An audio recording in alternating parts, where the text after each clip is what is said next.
अस्सलाम वालेकुम दोस्तों, अगर आप सोलर सिस्टम लगवाना चाहते हैं और आप चाहते हैं कि कम से कम पैसों में एक सस्ता और बहुत ही अच्छा सोलर सिस्टम लग जाए, आपके ज़्यादा से ज़्यादा पैसे बच जाएं, तो ये वीडियो आपके लिए बहुत इंपॉर्टेंट है। क्योंकि इस वीडियो में आपको इन्फॉर्मेशन मिलेगी कि सोलर पैनल्स कौन से लगाने हैं, कैसे परचेज़ करने हैं, और इसके अलावा सोलर इन्वर्टर कौन सा लगाना चाहिए और कौन सा इन्वर्टर जो है वो आपके काम का है और जो इन्वर्टर आपके काम का नहीं है वो कौन सा है। इसके अलावा जो तीसरी चीज़ है वो बैटरियां हैं, वो बैटरियां आपको कौन सी लगवानी चाहिए और कौन सी नहीं लगवानी चाहिए। इसमें भी कई वैरायटियां आती हैं, कई कंपनियों का माल आता है। तो ये वीडियो बनाने का मकसद ये है कि बहुत से लोग एक कॉमन क्वेश्चन पूछ रहे हैं, तो ये जो वीडियो है आज की, इसमें मैं आपको सारी चीज़ें बताऊंगा, मुकम्मल मालूमात आपको मिलेगी। और मेरी कोशिश होगी इंशाल्लाह आप जब ये वीडियो पूरी देख लेंगे तो आप इस काबिल हो जाएंगे कि आप अपना सामान जो है वो भी अच्छा और सस्ता परचेज कर पाएंगे, और आपका जो सिस्टम है वो भी अच्छा होगा और आपके लोड के एन मुताबिक होगा। आप लोगों ने जब सोलर सिस्टम लगवाना होता है, आप कई लोगों से जाके इंफॉर्मेशन लेते हैं। सबसे पहला काम आप करते हैं, आप कई शॉप्स के ऊपर जाते हैं, वहां से इंफॉर्मेशन लेने की कोशिश करते हैं। तो इस चीज़ में कई लोग मार खाते हैं, उनको नुकसान होता है, क्योंकि बहुत सारे जो शॉपकीपर्स होते हैं उन्होंने माल रखा होता है किसी खास कंपनी का, और बाकी कंपनियों का भी इक्को दिक्का उनके पास पड़ा होता है और फॉर्मेलिटी उन्होंने जस्ट पूरी की होती है।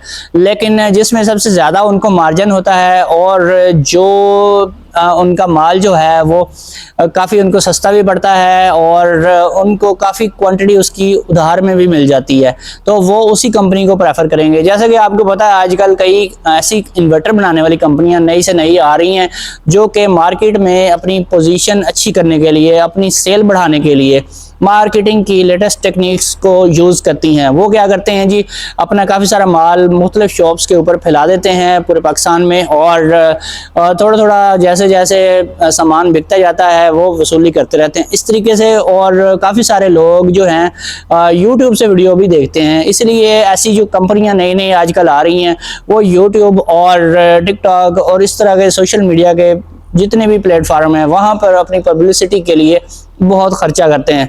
तो जब खर्चा किया होता है और माल भी मिला होता है तो लोग काफ़ी सारी तारीफ़ें करते हैं कि ये वोल्ट्रॉनिक बेस्ड है, ये ऐसे है, ये वैसे है, इससे अच्छा इन्वर्टर है ही कोई नहीं, और इस तरह की बातें सुन सुन के बहुत सारे लोग अपने पैसे ख़राब कर लेते हैं।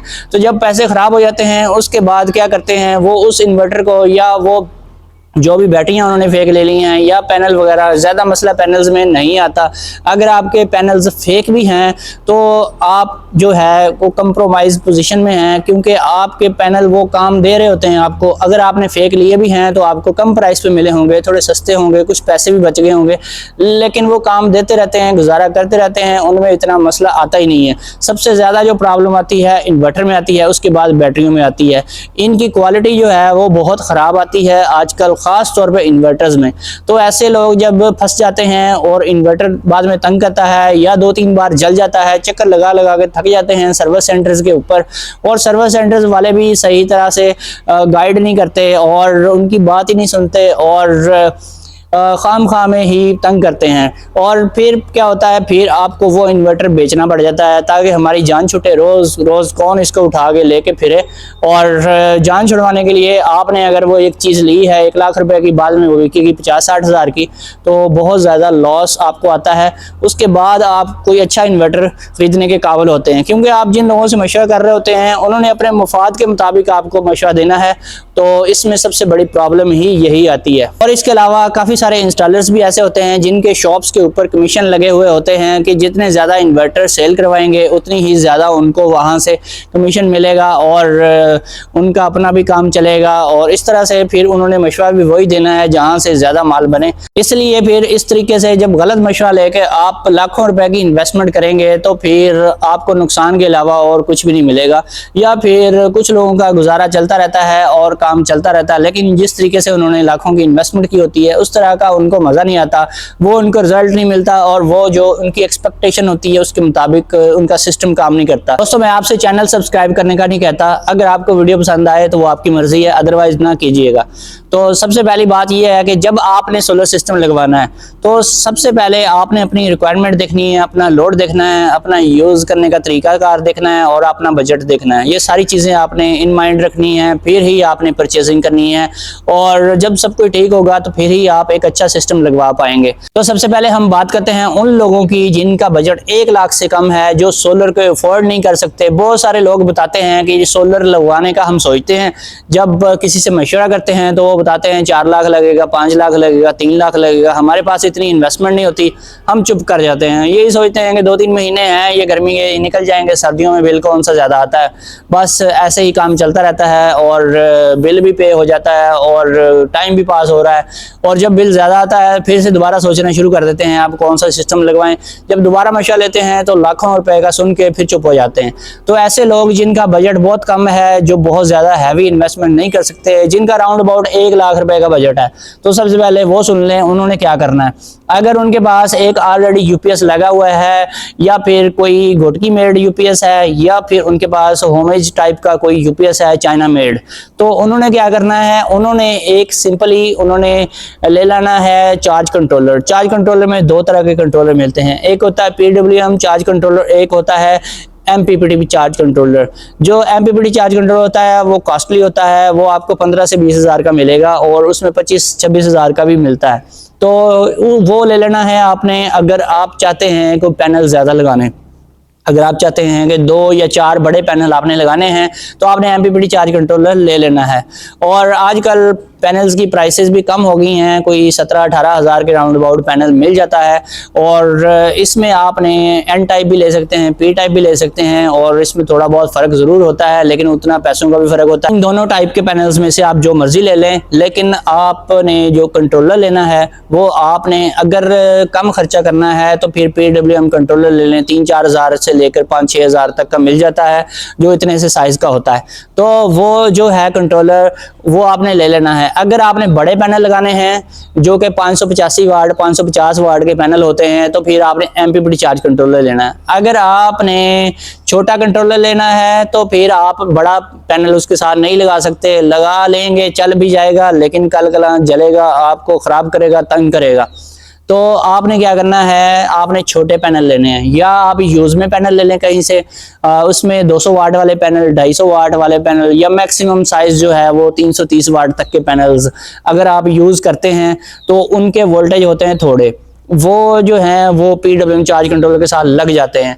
अगर आप सिंगल बैटरी वाला 12 वोल्ट वाला सेटअप बनाना चाहते हैं तो इसमें बेस्ट ऑप्शन आपके लिए है 200 वाट का पैनल या 250 वाट का पैनल, क्योंकि उसके 20-25 या मैक्सिमम 26-27 वोल्ट तक होते हैं। तो इतने वोल्टेज जो हैं ये चार्ज कंट्रोलर जो इस साइज़ में आता है PWM जो 3000 का मिल जाता है वो उसको बर्दाश्त कर लेता है। लेकिन अगर आपने पैनल लगाने हैं जी बड़े 330 वाट से बड़े, 330 वाट वाले भी अगर आपने लगाने हैं तो आपने क्या करना है, आपने 24 वोल्ट वाला सेटअप बनाना है। अगर आपके पास 24 वोल्ट का यूपीएस है जिसके साथ 2 बैटरियां लगी हुई हैं, तो आपने 330 वाट वाले पैनल ले लेने हैं।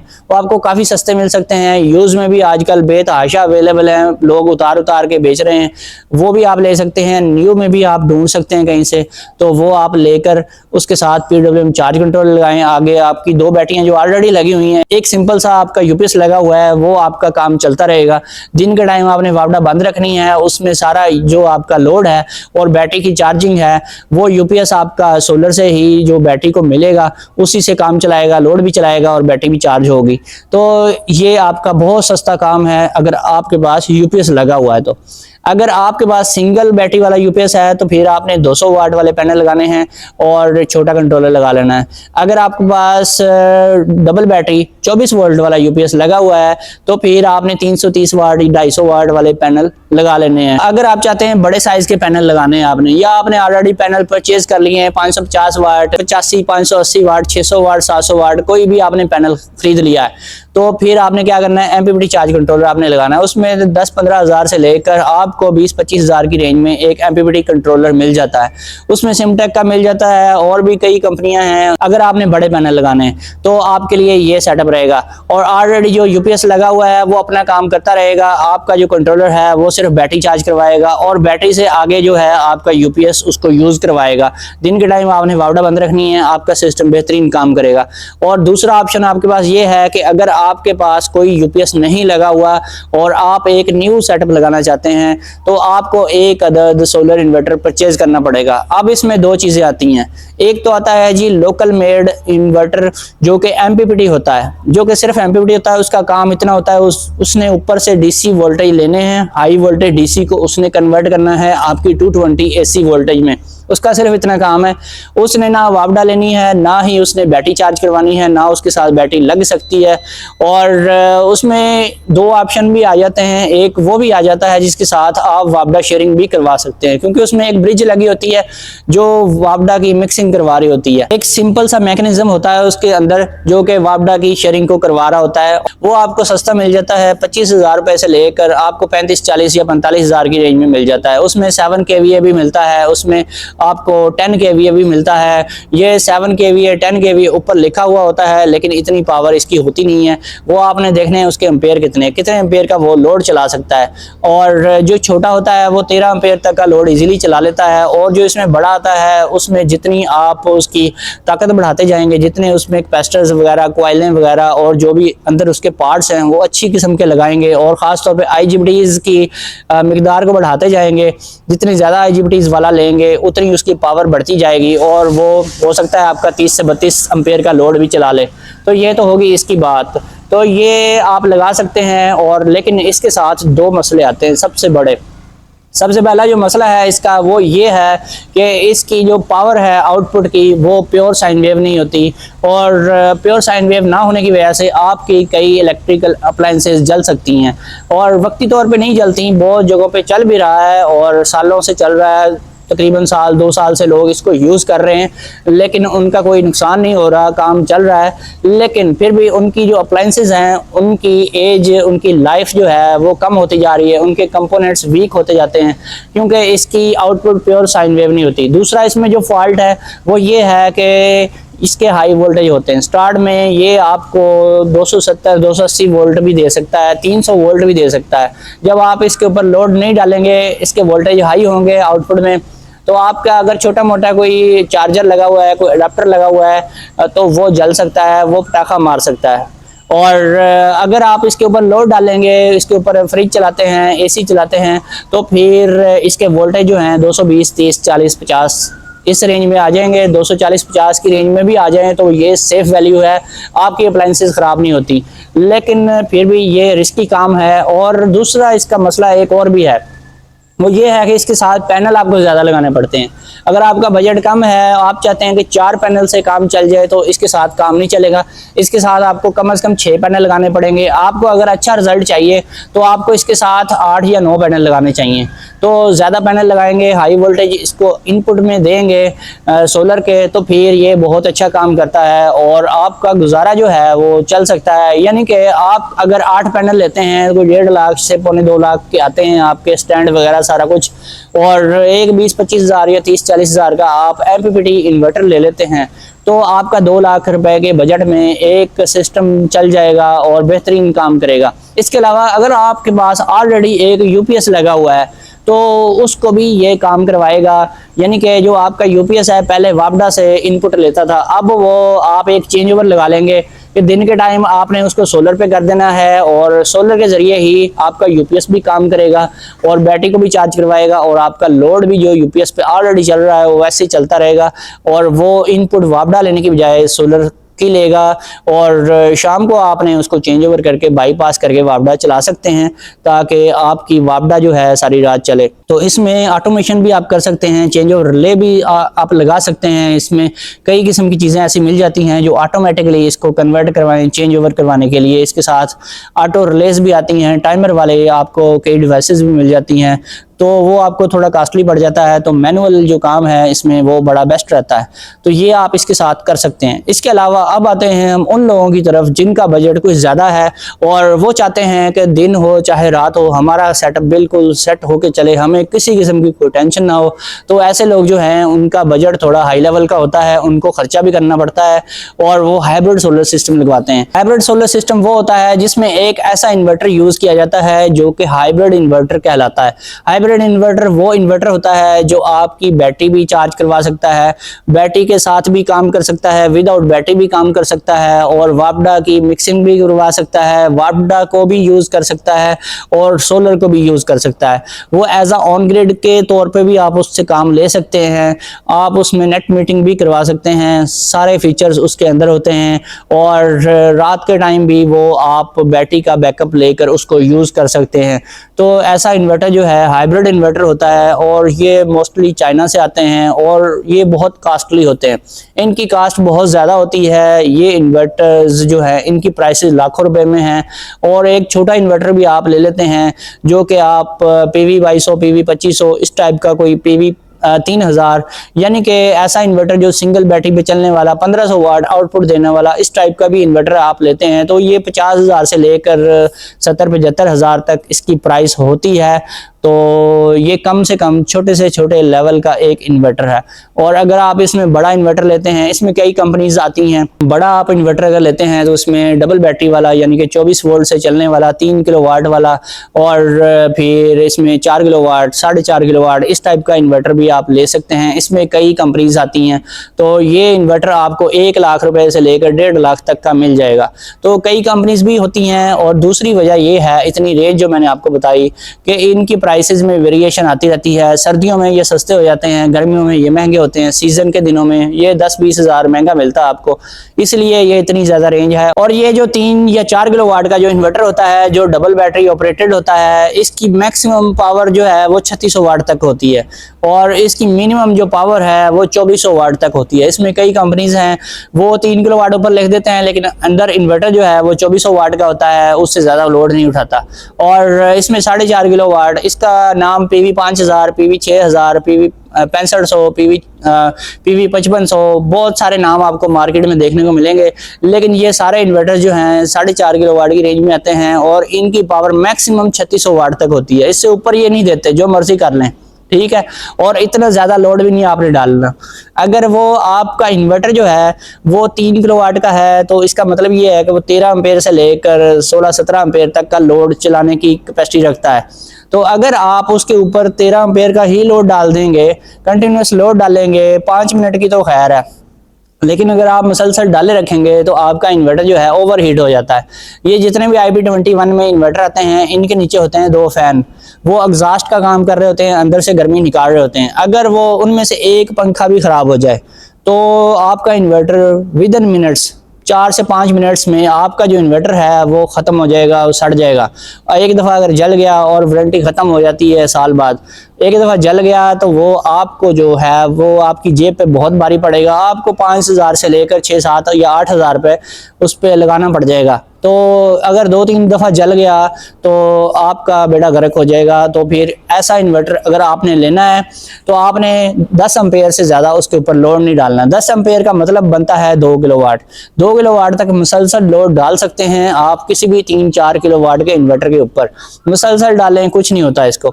लेकिन कभी कभार अगर ओवन चला देते हैं 2 मिनट के लिए, 5 मिनट के लिए, मोटर चला लेते हैं, आपका लोड जो है वो बढ़ जाता है, आपका लोड 3 किलोवाट 2.5 किलोवाट तक भी चला जाता है, तो उसको कुछ नहीं होता। इतनी देर में उसका टेम्परेचर इतनी ज़्यादा ऊपर नहीं जाता, तो इसका गुजारा आप कर सकते हैं अगर आपका इतना सा लोड है। तो इसके साथ आपको सोलर पैनल्स लगाने पड़ेंगे, 8 से 9 सोलर पैनल लगाने पड़ेंगे। 10 पैनल भी आप लगा सकते हैं।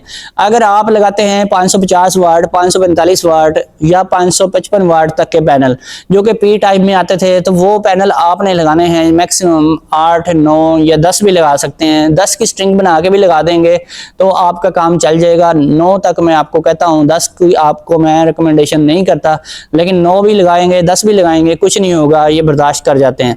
तो अगर आप P टाइप की बजाय N टाइप के पैनल लेते हैं जो कि 585 वाट, 580 वाट, 575 वाट तक आते हैं, जो कि आप ले सकते हैं, जिनको के ले सकते हैं, और इसके अलावा आप कैनेडियन के ले सकते हैं, और भी कई कंपनियां हैं वो भी आप ले सकते हैं।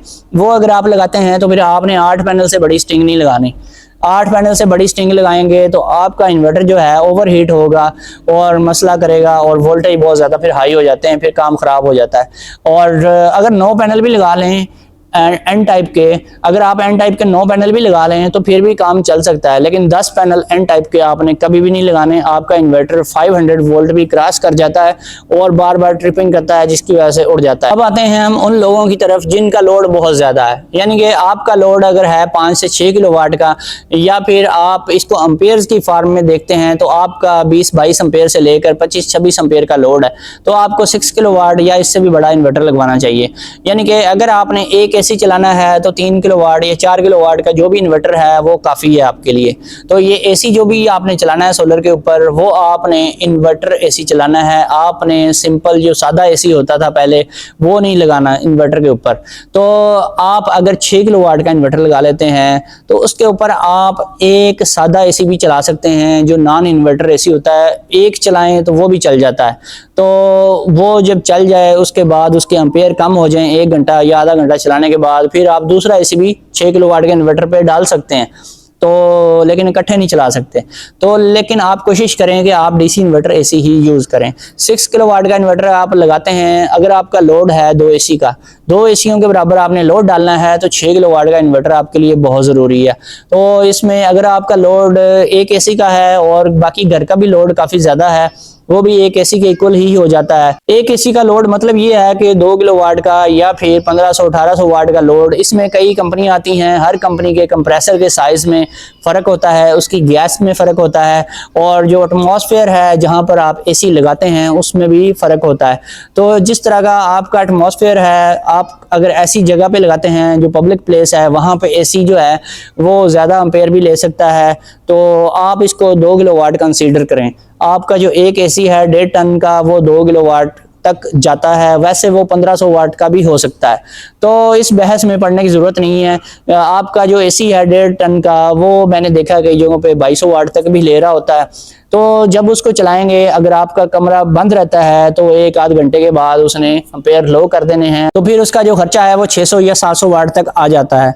तो इस टाइप का जो आपका सिस्टम है उसके लिए आप देख लें कि आपने जब 6 किलो वाट का इन्वर्टर लगाना है तो उसके ऊपर आप 2 एसी ईजिली चला सकते हैं, साथ आप 4-5 पंखे चला लें, फ्रिज चला लें, वॉशिंग मशीन चला लें, घर में छोटा मोटा जो लोड है वो भी चला लें। अगर आपके एसी दोनों कूलिंग अपनी पूरी कर चुके हैं, वो 1000 वाट 700-800 वाट पे आ चुके हैं, तो फिर साथ आप एक इस्त्री भी चला सकते हैं। यानी कि 6 किलो वाट का सेटअप आपके लिए एक बेस्ट सेटअप है, एक नॉर्मल घर जो है उसके लिए एक बेहतरीन उसकी ज़रूरत को पूरा करता है।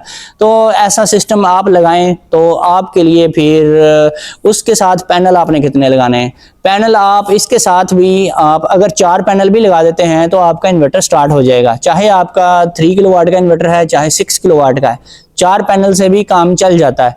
लेकिन आपने कोशिश करनी है कि आप थोड़े से ज़्यादा पैनल लगाएं ताकि आपका सुबह जल्दी स्टार्ट हो, शाम को भी देर तक चले।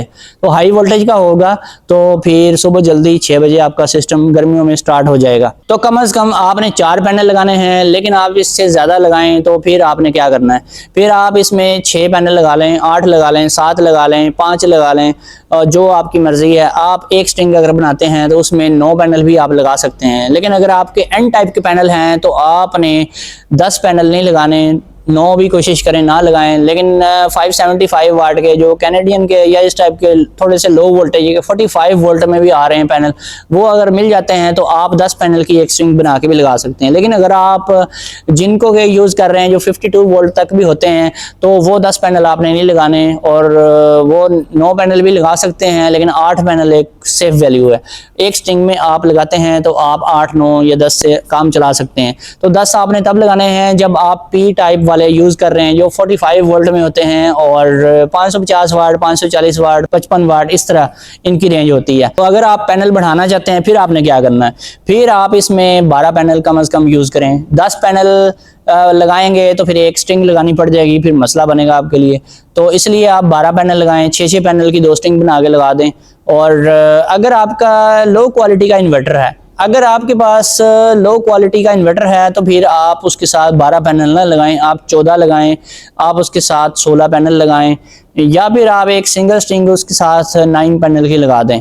तो इसमें लो क्वालिटी का मतलब ये है कि IP21 का इन्वर्टर है तो फिर आप ये काम करें। अगर आपके पास नाइट्रोक्स वगैरह या IP65, IP66, सोलिस या इस टाइप का कोई भी आपके पास सोलर मैक्स का ओनेक्स है या कोई और इन्वर्टर है, किसी भी कंपनी का IP65 में इन्वर्टर है, तो फिर आप उसके साथ 6-6 पैनल की 2 स्ट्रिंग बना के भी लगा सकते हैं। उनके साथ अच्छा रिजल्ट मिल जाता है। लो वोल्टेज की स्ट्रिंग के ऊपर भी वो सही काम करते हैं।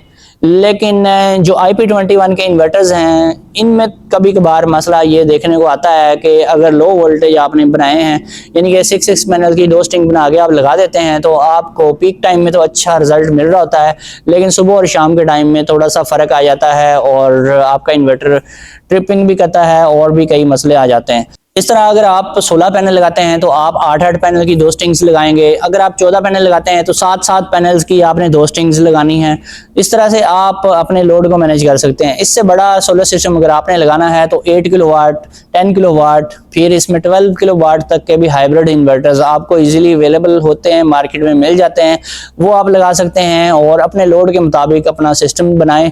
तो दोस्तों, जो बेसिक इंफॉर्मेशन थी, मोस्टली जो घरों का मसला था, वो मैंने आपको बता दिया। और अगर आपने 8 किलोवाट का सिस्टम लगाना है तो उसके ऊपर आपको मैं बता देता हूं कि आप 3 AC चला सकते हैं, 4 भी चला सकते हैं, तो आपका गुजारा अच्छा हो जाता है। अगर आपके घर का भी लोड होता है काफी सारा, तो फिर आप 2 AC या 3 AC चला लें ताकि साथ बाकी लोड भी चल सके। तो जब भी आपने सोलर की परचेजिंग करनी है, सबसे पहले आपने इन्वर्टर परचेज करना है। इन्वर्टर परचेज इसलिए करना है कि इन्वर्टर आपके हाथ में होगा तो फिर आप उस इन्वर्टर के डाटा के मुताबिक उसके साथ जितनी भी आपने स्ट्रिंग्स लगानी है तो आप डिसाइड कर पाएंगे। खास तौर पे जो 8 किलोवाट या इससे बड़े इन्वर्टर आते हैं उनमें मसला यही आता है, कुछ लोग पैनल पहले परचेज कर लेते हैं, बाद में पता लगता है कि इस इन्वर्टर के साथ इतनी स्ट्रिंग्स लगनी हैं और इतने पैनल लग सकते हैं, एक स्ट्रिंग में इतने लग सकते हैं, और डबल उसमें एम्प्लीट्यूड होता है तो एक साइड पे एम्पेयर कम होते हैं, एक साइड पे ज्यादा होते हैं। इस तरह के इश्यूज आते हैं तो बाद में फिर मसला पैदा होता है। जब आप उसको कनेक्ट करते हैं तो आपको प्रॉपर रिजल्ट नहीं मिलता।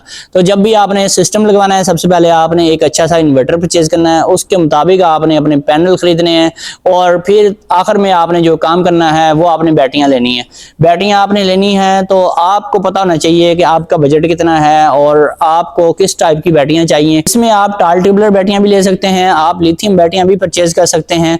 ये आपके बजट के ऊपर डिपेंड करता है। अगर आप लिथियम बैटरियां परचेज करते हैं, वो देख लें आपको वारंटी उनकी कितनी मिल रही है, उसकी आपको लाइफ कितनी मिल रही है। लिथियम की जो लाइफ होती है वो 5 से 10 साल आराम से चलती है, लेकिन जो टाल ट्यूबुलर बैटरी है ये 5 साल से लेकर 6-7 साल तक भी चल जाती है। 6 से 7 साल तक ट्यूबुलर बैटरी उन लोगों की चलती है जो रात को सारी रात उसको निचोड़ते नहीं है, उसके ऊपर लोड नहीं डालते, जो सिर्फ दिन के टाइम उसको शेयरिंग के लिए रखते हैं या फिर रात को बैकअप के लिए जब लोड शेडिंग होती है 1 से 2 घंटे या 3 घंटे इस्तेमाल कर ली तो बहुत ज़्यादा हैवी लोड नहीं डालते, उनकी केयर करते हैं, उनकी बैटरियाँ बहुत ज़्यादा लाइफ देती हैं। और अगर आप लिथियम बैटरियाँ लेते हैं तो फिर भी आपने कोशिश करनी है कि इसमें 200 एम्पेयर की बैटरी लें ताकि आप उसके ऊपर इजीली सारी रात लोड चला सकें और आपका हैवी लोड भी चल सके। अगर आपने नॉर्मल लोड चलाना है तो 5 किलोवाट की एक बैटरी आपके लिए काफ़ी है जो कि 100 एम्पेयर और 48 वोल्ट की होती है। और अगर आपने हैवी लोड चलाना है AC वगैरह तो फिर आपको 200 एम्पेयर की बैटरी चाहिए जो कि 10 किलोवाट की बैटरी कहलाती है, 48 वोल्ट में जो आती है। इसके अलावा अगर आप नेट मीटिंग करवा लेते हैं तो आपकी बैटरियों की बेइंतहा बचत होती है। सारी रात आप वापडा को चलाएं, दिन को आप वापडा को बिजली बेचें और रात को वापडा से लें और आपकी बैटरियां सेफ रहती हैं। आपको जो ट्यूबुलर बैटरियां हैं वो भी आपको काफ़ी ज़्यादा लाइफ दे जाती हैं, वो आपको तंग नहीं करती क्योंकि आप उनके ऊपर लोड फालतू डालते ही नहीं हैं, सिर्फ लोड शेडिंग की सूरत में आप उनको यूज़ करते हैं तो आपकी बैटरियां बहुत अच्छी चलती हैं अगर आप नेट मीटिंग करवाते हैं। अगर आप नेट मीटिंग नहीं करवाते और आप सिंपली सोलर सिस्टम लगवा रहे हैं तो फिर आपका ये देखें आपका 8 घंटे तो सोलर पे चलेगा। और अगर आपने नॉर्मल प्लेटें लगाई हुई हैं, अगर आपने बहुत ज़्यादा प्लेटें लगाई हुई हैं तो फिर दिन के 10, 11 या 12 घंटे तक आपका सोलर काम कर सकता है। 12 घंटे भी आपका सोलर काम कर सकता है, यानी गर्मियों के दिनों में सुबह 6 बजे से लेकर शाम 6 बजे तक आपका सिस्टम बेहतरीन चलेगा। फिर रात को 12 घंटे की जो रात होती है उसमें आप वापडा के ऊपर डिपेंडेंट होंगे, या फिर आपने बहुत ज़्यादा अगर बैटरियाँ लगाई हुई हैं उसके साथ तो रात को वो बैटरियाँ आप यूज़ कर सकते हैं। लेकिन इतनी ज़्यादा बैटरियाँ इतनी ज़्यादा कॉस्टली होती हैं वो लोग नहीं यूज़ कर पाते, इसीलिए उनका बिल सोलर लगवाने के बाद भी कम नहीं होता। तो फिर आप नेट मीटिंग की तरफ जाएँ। अगर आप चाहते हैं कि रात को भी आपने हैवी लोड चलाना है, अगर आपका रात का लोड बहुत कम है या एक आध एसी चलाना है, तो फिर आप इसके साथ कंप्रोमाइज करके अपना सेटअप चला सकते हैं। इसमें जो आपने इन्वर्टर लेना है, अगर आप 6 किलोवाट का एक इन्वर्टर लेते हैं तो वो 1.5 लाख से उसकी प्राइस स्टार्ट होती है। 1.5 लाख से लेकर 3 साढ़े 3 लाख तक का आपको इन्वर्टर मिल सकता है। किसी भी कंपनी का आप ले सकते हैं, इसमें बहुत सारी कंपनीज आती हैं। अगर IP21 का इन्वर्टर लेते हैं तो 1.5 लाख से लेकर तकरीबन कोई 2.25 या 2.5 लाख तक आपको इस रेंज में इन्वर्टर मिल जाता है IP21 का, जिसमें फैंस होते हैं। अगर आप IP65 लेते हैं तो वो आपको थोड़ा सा महंगा मिलता है, वो तकरीबन आपको 2.5 लाख से स्टार्ट होकर तकरीबन कोई 3 साढ़े 3 लाख की रेंज में मिल जाता है, और सीजन में इसकी प्राइस इससे भी ऊपर चली जाती है। तो सर्दियों में अगर आप सोलर सिस्टम लगवाते हैं, आपके बहुत सारे पैसे भी बच जाते हैं। इसके अलावा जो सोलर इंस्टॉलेशन वाले होते हैं, जितने भी सोलर इंस्टॉलेशन कंपनियां हैं या फिर लोकल काम करने वाले हैं, वो भी आपको सस्ते अवेलेबल हो जाते हैं। वो भी आपका काम तसल्ली से करते हैं, उनके पास टाइम होता है, आपका काम बहुत सुकून से 2-3 दिन लगा के करते हैं और जल्दबाजी में काम नहीं होता, और आपके पैसे भी बच जाते हैं और सस्ती इंस्टॉलेशन भी हो जाती है। लेकिन अगर आप सीज़न के दिनों में गर्मियों में लगवाने का सोचते हैं तो आपको ये सारी चीज़ें महंगी मिलती हैं। इसके अलावा जो आप केबल लगाते हैं वो भी बहुत महंगी मिलती है, इन्वर्टर्स का रेट भी बढ़ जाता है, बैटरीज भी आपको महंगी मिलती हैं, सोलर पैनल्स की प्राइस भी बढ़ जाती है, और आपको सिस्टम जो है वो बहुत ज़्यादा महंगा पड़ता है। तो लोग जो सोचते हैं कि सीज़न आएगा तो सोलर लगवाएंगे, तो सारी आवाम जो है वो यही सोचती है। तो जब सीज़न में सारे लोग ही एक तरफ चल पड़ते हैं तो उनकी कॉस्ट बहुत ज़्यादा बढ़ जाती है। यहाँ पर आपको एक इम्पोर्टेंट चीज़ बताऊँ कि आप अगर सिंगल बैटरी वाला सोलर इन्वर्टर लेते हैं जो कि 1500 वाट का होता है, ऊपर PV 2000, PV 2200, PV 2500, PV 3000 जो भी लिखा हुआ है वो 1500 वाट की पावर में होता है। अगर वो सिंगल बैटरी वाला इन्वर्टर आप लगवाते हैं तो उसके साथ मैक्सिमम भी आप 3 से 4 पैनल लगा सकते हैं। इस पे उसकी हो जाती है बस, यानी कि बड़े साइज के जो 500, 550 या 600 वाट तक के जो पैनल आते हैं वो मैक्सिमम आप लगा सकते हैं 4। इससे ज़्यादा लगाएंगे तो आपको कोई भी बेनिफिट नहीं मिलेगा, उसका कोई भी आपको फ़ायदा नहीं होगा। अगर आप चाहते हैं कि कल कलाम पैनल आपने बढ़ाने हैं तो अभी आप स्टार्ट में ही एक बड़ा इन्वर्टर लें जिसके साथ आप ज़्यादा पैनल लगा सकें। बाकी रेंजेस मैंने सारी आपको बता दी हैं। दोस्तों फिर मिलेंगे नेक्स्ट वीडियो में। ओके, अल्लाह हाफिज़।